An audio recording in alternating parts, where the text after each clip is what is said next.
자, 요즘 십상시 얘기가 나오고 있어요. 그 십상시 중에서도 그 주목을 받고 있는 사람이 있죠. 어제 잠깐 제가 언급을 해드렸는데 황하영의 아들, 동해전기 황하영의 아들, 윤석열의 스폰서로 알려진 사람이고, 그 검사 그 고시 준비하던 시절에 알게 된 인연으로 오랫동안 윤석열과 친분을 쌓으면서 윤석열의 뒷배 노릇을 하는 사람이 황하영입니다. 이 황하영의 아들이죠. 아들인 황정호가 지금 대통령 행정관으로 있는데, 칠상시라고 그러죠. 김건희 라인에 이른바 칠상시가 있는데, 그 중에서도 핵심이 바로 이 황정호라고 합니다. 황 행정관이 운전하고 나랑 대통령은 뒤에 명태균이 거론한 여사 라인. 요건 제가 어제 말씀을 드린 거예요. 근데 제가 참 이게 흥미로운 게 하나 있는데, 이 사람이 그 대통령실 행정관이고 공직을 맡은 사람인데 어느 언론에서도요 황정호의 실명을 언급하지 않아요. 그 정도로 이게 막강한 힘을 가지고 있나 아버지가? 황정호를 검색해 보면요 황정호 실명이 거론되는 그런 기사가 거의 없습니다. 몇몇 인터넷 매체나 뭐 제가 예전에 쓴 글, 아니 예전에야 사인이니까 그렇다 쳐도 뭐 운전기사 하던 사람 뭐 실명 공개하는 게 문제가 있다고 해도 지금은 대통령실에 핵심적 역할을 하고 있는 사람인데 그 실명이 왜 언론에 노출이 안 되죠? 김대남도 뭐 초반에는 익명으로 나왔다가 결국은 실명이 공개되지 않았습니까? 공적 위치에 있는 사람이기 때문에 그런 거죠. 근데 황정호만큼은 아직까지는 실명이 공개가 되지 않고 있는 것도 참 특이한 일이 아닌가 이렇게 생각이 듭니다. 자, 오늘 그런데 명태균이 황정호가 운전하는 차를 탔었다. 윤석열과 함께 탔었다. 이런 증언을 했는데 진중권도 황정호에 대해서 언급을 했습니다. 진중권 한남동 라인 의혹 황정호 아크로비스타 306호에서 봤다. 이런 얘기를 했어요. 자, 시사저널 시사 끝장에 출연을 해서요. 아크로비스타에서 모임을 한 적이 있는데 그때 황정호를 직접 봤다. 처음에는 그냥 허드렛 일이나 잡일을 하는 머슴인 줄 알았다. 머슴이란 머슴도 있었어? 그날 모임이 끝나고 나도 차로 지하철역까지 바래다 줬던 걸로 기억을 한다. 근데 어느 순간 용산에 들어가 있더라.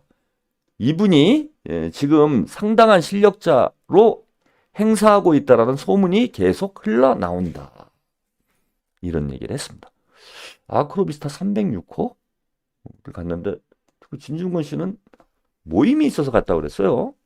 그러면은 김건희나 윤석열을 이제 독대한 이런 상황은 아닌 것 같고, 그 자리에 뭐 황정호도 있었다고 그러고요. 누구랑 갔지? 진중권 씨? 이것도 궁금해지네. 주진우 아니야?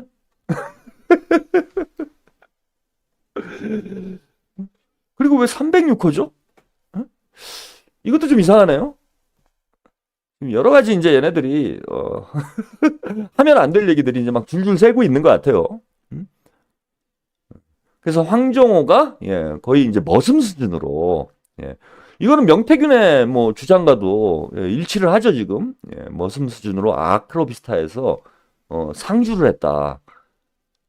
이걸 또 진중권도 지금 확인을 해줬습니다. 자, 이런 오늘 그 이른바 칠상시에 대해서요 중앙일보에서 정리한 기사가 나왔습니다. 친한 윤 부부를 삼촌이라 부른다. 논란의 한남동 라인은 누구냐? 이런 기사가 나왔습니다. 대선 캠프 측근까지 약 10명 안팎의 전현직 대통령실 비서관과 행정관이 이른바 한남동 실세다. 이런 얘기가 나오고 있는데요. 신지호 국민의힘 전략기획총부장 MBC 라디오에서 김여사 라인을 여의도에서는 한남동 라인이라고 표현한다. 비서관, 행정관, 직책의 직무를 벗어나 부적절한 정치를 하는 사람들을 말한다. 그런 분들이 여사의 지시 여부와 무관하게 호가호위하면서 부적절한 정치 행위를 했을 가능성이 있다. 그래서 한남동 라인으로 우선 거론되는 A 비서관과 B 행정관 둘은 윤석열 부부와 오랜 인연이다. 금융권 출신인 A 비서관은 10년 전 개인적인 모임에서 김 여사를 만난 뒤 꾸준히 교류해 왔다고 한다. 금융권 출신이라네요. 요 행정관은? 그럼 블랙펄 패밀리? 아니면 누굽니까? 저기 그 아나운서하고 이름 같은 사람 누구죠? 그 카카오톡 김범수. 카카오톡 김범수. 아나운서 김범수 아니에요, 이거는. 그 카카오톡 김범수랑 어떤 모임에서 사진을 같이 찍은 사진이 있었어요. 그 중에 한 명? 그것도 한번 확인해 봐야 되네? 금융권 출신이면 블랙펄 패밀리이든지 아니면 범수 패밀리, 카카오 패밀리이든지 둘 중에 하나일 것 같은데, 제 생각에는. 요 A 행정관, 예, 금융권 출신 A 행정관, 요거 한번 찾아봐야 되겠습니다. 자, A 비서관이 이제 SNS로 윤 대통령의 검찰총장 징계 사태나 김 여사 관련 의혹을 반박하는 우군을 자처했고, 예, 대선 기간에는 대통령의 대외 메시지를 조언하면서 신임을 얻었다라고 합니다. 예. 자, B 행정관, 요게 이제 황종호죠. 대통령 지인의 아들로 대선 캠프에서 윤 대통령 수행을 담당했다. 김대남 행정관, 예. 그 김종호라든지 현 정권에 그냥 납작해가지고 자리 받아내야 한다. 실세라고 지금 얘기를 한 거예요. 비행정관은 그 황종호는 윤 대통령 부부를 과거 삼촌 이모라고 부를 정도로 가까워서 윗선에서도 쉽게 대하지 못한다. 그 다음에 CD 전 비서관 한남동 라인으로 분류되는 사람들이에요. 예. 윤석열 대통령이 검찰총장에서 물러난 2021년 3월부터 윤 대통령을 도운 사람. 대선 기간에는 코바나 콘텐츠와 국회 출신 등으로 구성된 팀을 이끌며 코바나 팀이네요. 예. 이른바 뭐 광흥창 팀 뭐 이런 것과 비슷한 게 있었던 것 같아요. 윤 대통령과 김 여사 관련 네거티브 대응을 맡았다. 윤 대통령의 친척인 D 비서관, 예. 대선 캠프에서 회계팀장, 그다음 여사 관련 업무를 맡았다. 이런 얘기 나오고요. 박영선 국무총리, 양정철 비서실장 기용소를 언론에 흘린 창구로 지목된 이 비서관도 한남동 라인이다. 그다음에 F 행정관이 한 대표에 대한 비판을 주도한 것으로 의심을 하고 있다. 예, 전당대회 때 한 대표를 비판하는 경쟁 후보의 SNS 글에 좋아요를 눌렀다가 취소를 한 바 있다. 이런 얘기도 있습니다. 친한계가 한남동 라인을 향해 거칠게 날을 세우는 건 한 대표의 정계 입문 뒤 불거진 윤한 갈등의 배후가 바로 이 칠상시들 때문에 윤한 갈등이 빚어진 것 아니냐. 그래서 얘네들만 치면은 다시 김건희와 윤석열의 신임을 받을 수 있지 않을까? 뭐 이런 또 쫄바지적인 사고를 하고 있는 것 같아요. 한동훈 쪽은. 자, 올해 초 김 여사의 명품백 의혹을 둘러싸고 당 비대위원장이었던 한 대표가 윤 대통령과 갈등을 빚고 퇴진 요구를 받았을 때나 전당대회 과정에서 일심 논란이 불거졌을 때 한 대표 공격을 수면 아래서 주도한 게 한남동 라인이다. 그게 뭐 한남동 라인이 알아서 했겠어요? 김건희가 주도를 한 거지. 예, 정진석 비서실장, 예, 대통령실은 말하는 조직이 아니다. 예, 비서실 라고 강조를 했는데, 예, 한남동 라인에 대한 이제 경고를 한 거라고 봅니다. 예, 근데 이제 그 경고가 뭐 전혀 지금 들어가지 않고 있는 이런 상황이고요. 한남동 라인으로 지목된 한 인사는 김 여사 전화번호도 없고 연락처도 없다. 뭐 이런 말도 안 되는 해명을 했다라고 합니다. 자, 뭐 그 어제 유탐사에서 이른바 이 칠상시들 공개를 했어요. 지금 이제 그 중앙일보에서 이 사람들이 어떤 사람들인지 익명으로 보도를 했는데 어제 유탐사에서는 이렇게 실명 공개를 했습니다. 바로 이 사람들을 얘기하고 있는 거죠. 이기정 비서관, 김동조 비서관, 최재혁 비서관, 홍보기획. 이 사람은 이제 KTV 쪽하고 연관이 있어갖고 어제도 제가 언급을 해드린 적이 있습니다. 강기훈 행정관, 국정기획 담당, 김송현 행정관, 임사 담당, 황종호 행정관, 국정기획, 강훈 전 비서관, 정책홍보. 요 사람들이 이른바 한남동 칠상시로 찍힌 사람들이고, 이 중에서도 가장 주목받는 인물이, 자, 이게 이상하게 황종호는 얼굴도 잘 공개가 안 돼요. 예, 철저하게 베일에 감춰져 있는 인물입니다. 예. 겨우 이제 이름 정도가 언급이 되고 있는데 이 황정호가 예, 칠상시의 오야붕 오야붕이다. 예, 이런 얘기 지금 언론에서 쏟아져 나오고 있습니다. 자, 이와 관련해서 예, 벌써 이제 11시가 다 됐네요. 제가 이제 예전에 썼던 글인데 예, 뭐 이미 2022년 7월 달에 대선 직후에 제가 썼던 글이고 대선 전부터 저는 이제 양정철 패밀리 그다음에 윤석열 일당 간의 이 커넥션에 대해서 뭐 계속 추적을 해왔어요. 근데 최근에 어디 뭐 이상한 채널들에서 뭐 기동량해갖고 좀 들으신 분들이 뭐 저한테 와가지고 그 얘기를 해. 응? 이거 내가 한 얘기를 나한테 와서 가르치려고 하면 됩니까? 제가 좀 황당해 죽겠어요, 아주. 그리고 남의 방송을 카피해서 방송하는 것까지는 좋은데, 그 최소한 그 출처는 밝힙니다. 그 자기가 뭘 해가지고 그 사기치고 다녀요. 자기가 뭘 한 것처럼. 그것도 이상하게 왜곡해가지고. 아니, 그게 갖고 그 파리들이 흘러 와가지고 제 방송에 와가지고 댓글을 달고 있어요. 아, 뭐 문재인과 윤석열은 한 몸이고, 뭐가 어쩌고 양정철이 어쩌고 저쩌고. 이래가지고 진짜 저작권을 어떻게 좀 확보를 하든지. 아니 뭐 제가 기분 나빠서 그래. 뭐, 아니 그걸 원조한테 와가지고 가리키고 있으면 됩니까?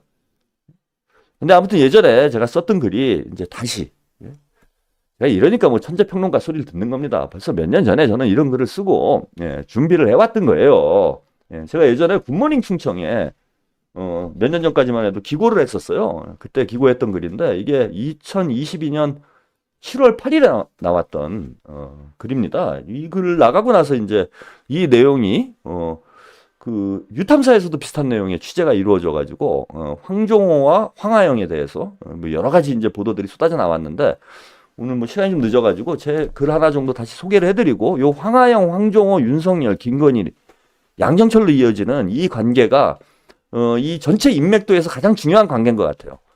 그래서 황정호가 키맨입니다. 얘를 파야 돼. 얘를 파면은 이 양떼들하고 예, 줄리떼들을 양쪽을 다 잡아낼 수가 있어요.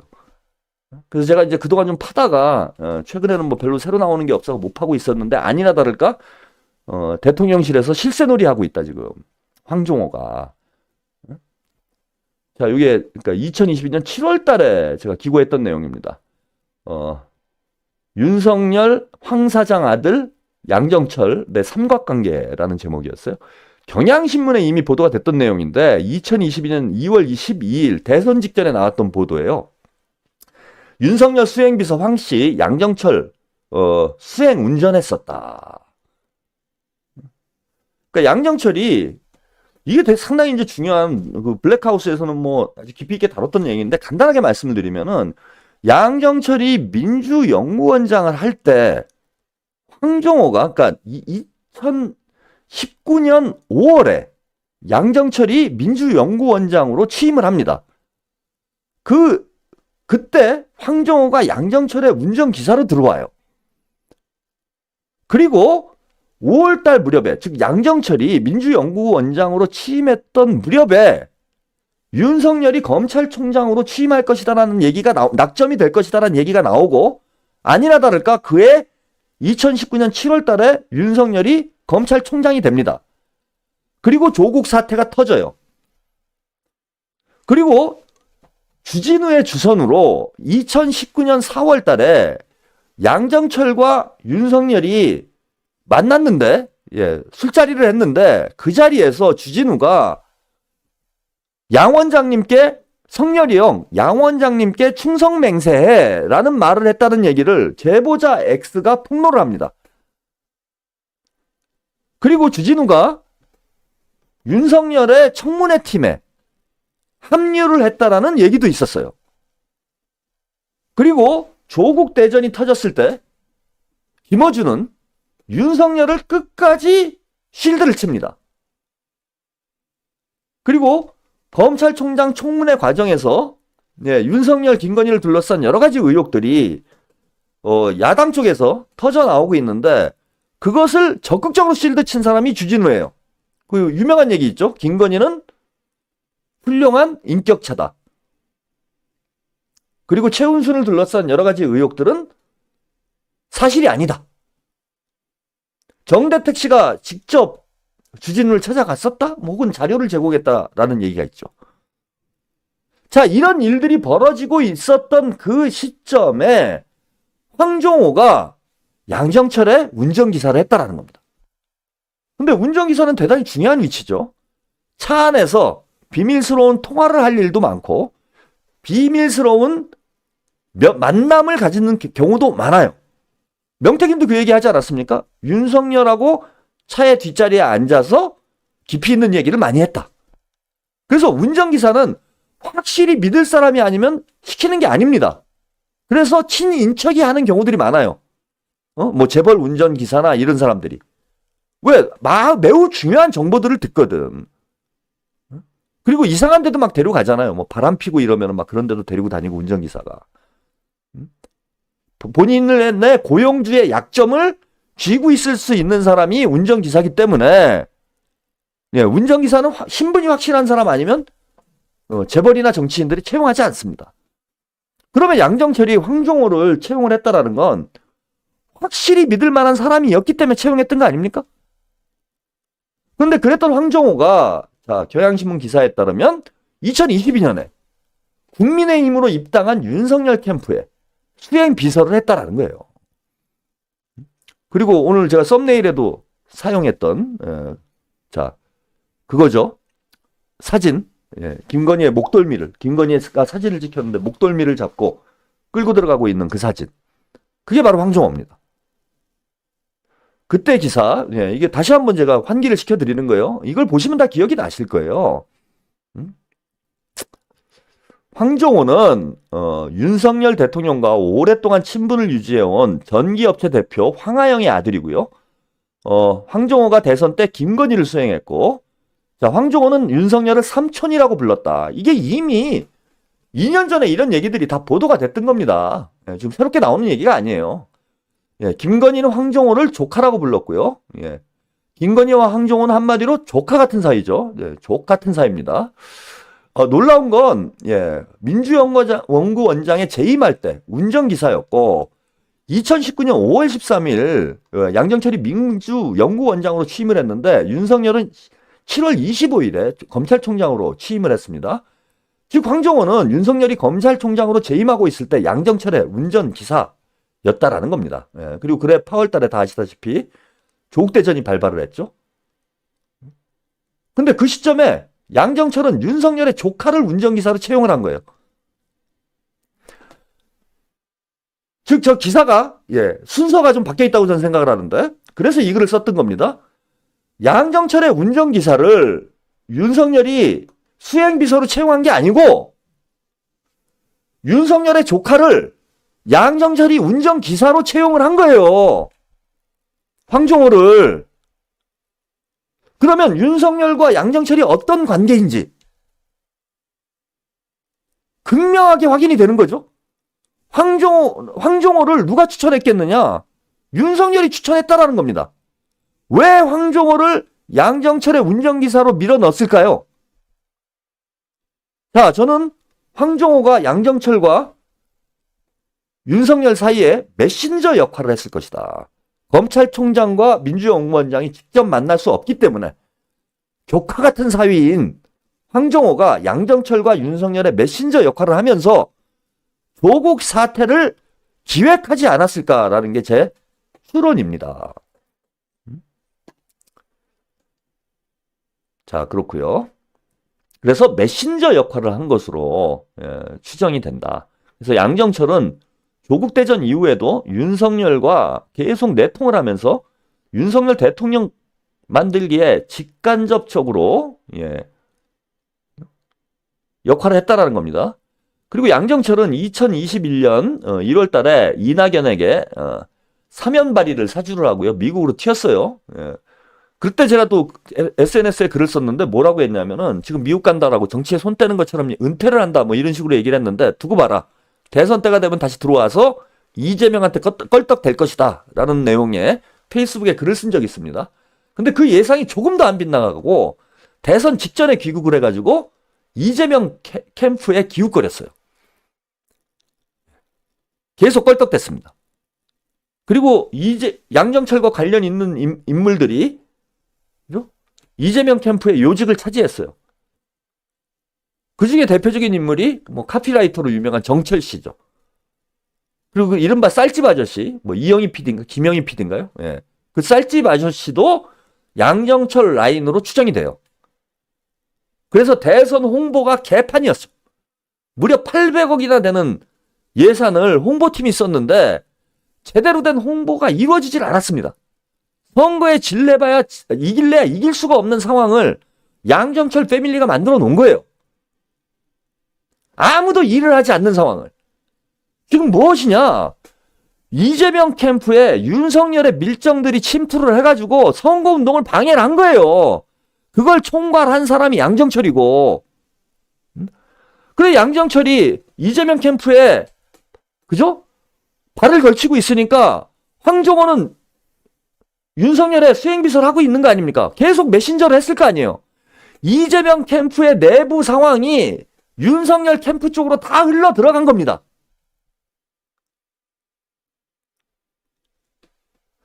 그걸 최근에 요 얘기는 잠깐 또 하고 넘어가야 되겠네요.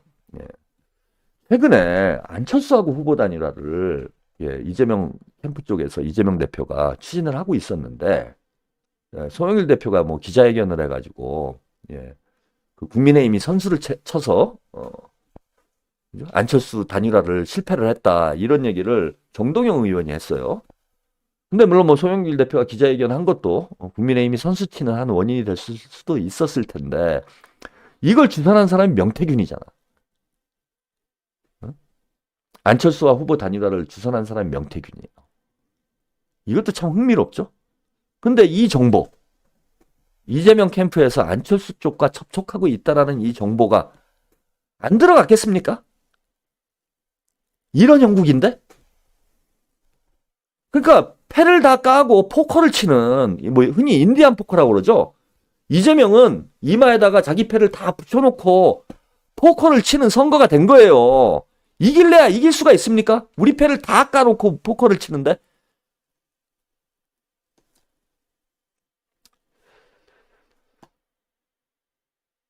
자, 황종원은요. 또 이 얘기도 있습니다. 황하영이 사석에서 이런 얘기를 했다고 그래요. 자기가 입을 열면 윤석열이고 뭐고 다 죽는다라는 말을 자주 했다고 합니다. 황정호가 메신저 역할을 했고 황정호가 모든 비밀을 알고 있으니까 황하영이 이런 큰 소리를 다 죽는다는 엄포를 칠만 했겠죠.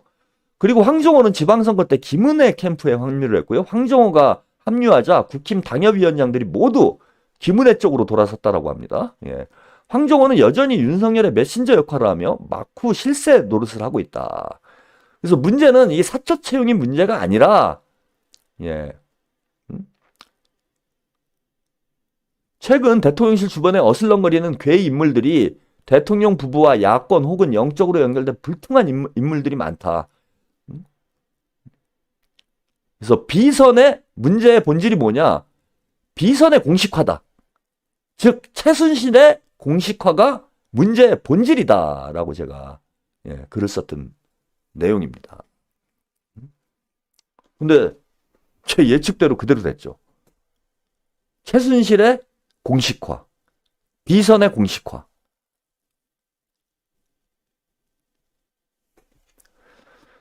거기에 예언을 또 덧붙인 게 있습니다. 박근혜 정부 5년 동안 공적 과정을 통해 검증되지 않은 인물들이 국정에 개입할 경우 어떤 사태가 빚어지는지 똑똑히 목격을 했다. 비선의 공식화는 반드시 권력의 사유화로 이어진다. 그대로 됐죠. 비선의 공식화가 권력의 사유화로 이루어졌습니다. 그리고 권력의 사유화는 국가의 형해화로 귀결이 된다. 제가 어려운 단어를 썼는데 무정부 상태가 된다는 얘기입니다. 제가 글을 쓸 때는 좀 이렇게 약간 현학적으로 좀 쓸 때가 있어요. 권력의 사유화는 반드시 국가의 형해화. 국가가 녹아버린다는 얘기예요. 형해화한다는 게 그거죠. 국가가 녹아버린다. 무정부 상태가 됐다.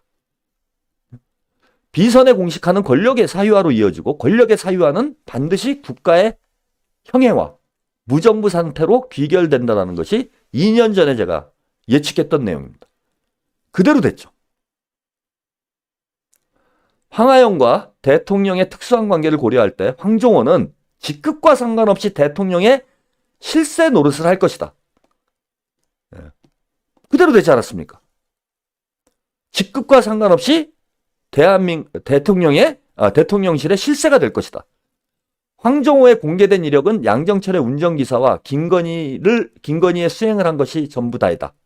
이 정도 경력으로 대한민국의 컨트롤 타워를 통제할 수 있을까?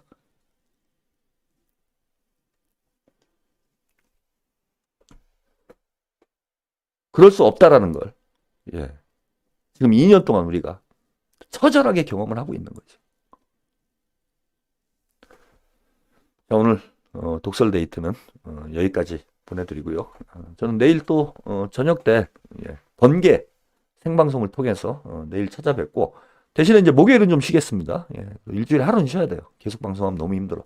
그리고 내일은 어쨌건 번개 모임을 하면 요걸 또 많이 할 것으로 또 제가 예상이 되기 때문에 하루 정도는 좀 쉬어가겠습니다. 그래서 내일은 생방송 보내드리고 목요일에는 독설 올라이트를 보내드리는 걸로 이렇게 좀 방송 스케줄을 좀 조정을 할 테니까요. 여러분들의 양해 부탁드리겠습니다. 한 주 동안 독설 라이트를 아껴주신 시청자 여러분 감사드리고요.